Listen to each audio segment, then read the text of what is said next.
Hey besties, welcome to our channel Telugu Italian. So నన్ను చాలా మంది కామన్ గా అడిగే క్వశ్చన్ ఏంటి అంటే ఇటలీలో పార్ట్ టైం జాబ్స్ ఎలా ఉంటాయి అండ్ వాటికి పే ఎలా ఉంటుంది అండ్ కన్స్ట్రెంట్స్ ఏంటి. ఇటలీలో మీకు పార్ట్ టైం జాబ్స్ అనేవి కంపేర్ టు అదర్ కంట్రీస్ చాలా తక్కువ ఉంటాయి. బట్ ఇన్ కేస్ మీరు ఇక్కడ జాబ్స్ చేయాలి అంటే మీరు ఏదైనా డెలివరీ జాబ్స్ చేయొచ్చు, లేదంటే ఏదైనా రెస్టారెంట్స్ లో వర్క్ చేయొచ్చు. ద బెస్ట్ పార్ట్ ఏంటి అంటే ఇన్ కేస్ మీ దగ్గర ఇంగ్లీష్ C2 సర్టిఫికేషన్ కనుక ఉంటే మీరు ప్రైవేట్ స్కూల్స్లో ఇంగ్లీష్ టీచ్ చేయొచ్చు. కమింగ్ టు కన్స్ట్రెంట్స్, మీరు మాక్సిమం పర్ వీక్ 20 hours మాత్రమే వర్క్ చేయగలరు. మీరు ఇటలీలో పార్ట్ టైం జాబ్ చేయడానికి డెఫినెట్గా మీ దగ్గర వ్యాలిడ్ రెసిడెన్స్ పర్మిట్ ఉండాలి.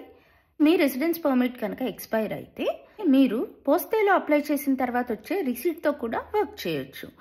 మీ ఫీల్డ్ అండ్ డొమైన్ మీకు పార్ట్ టైం జాబ్లో పే €4 నుంచి €8 వరకు ఉంటుంది. ఇలాంటి ఇన్ఫర్మేటివ్ వీడియోస్ కోసం follow my channel. See you guys in another video. Until then, bye.